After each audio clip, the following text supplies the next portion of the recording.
Iya, dalam riwayat Imam At-Tirmidzi dikatakan bahwa beliau ya Bilal radhiyallahu taala anhu itu apa namanya ini mengangkat kedua tangannya lalu dia apa namanya ini yaduru bihi fahu hahuna hahuna gitu.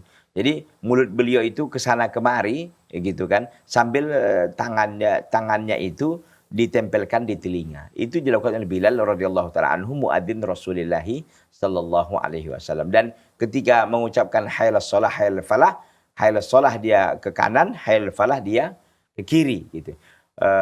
Apa namanya ini? Hayya shalah ke kiri, hayya falah ke kanan.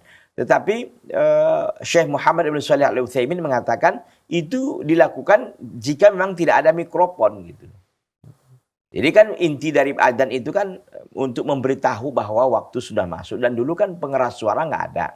Ya. Maka dengan dibuatkan ke kanan dan ke kiri itu, ke kiri dan ke kanan itu semakin suara semakin tersebar kemana-mana kan gitu.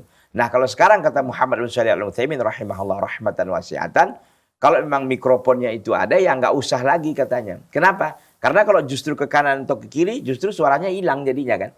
Karena dia menjauh dari titik apa namanya ini mikrofon itu sendiri begitu. Jadi kalau sudah pakai mikrofon ya cukuplah dia konsentrasi di mikrofon tapi tetap dia memegang telinganya karena memang hikmahnya kata para ulama memegang telinga itu untuk mengumpulkan suara dan juga memang untuk konsentrasi begitu.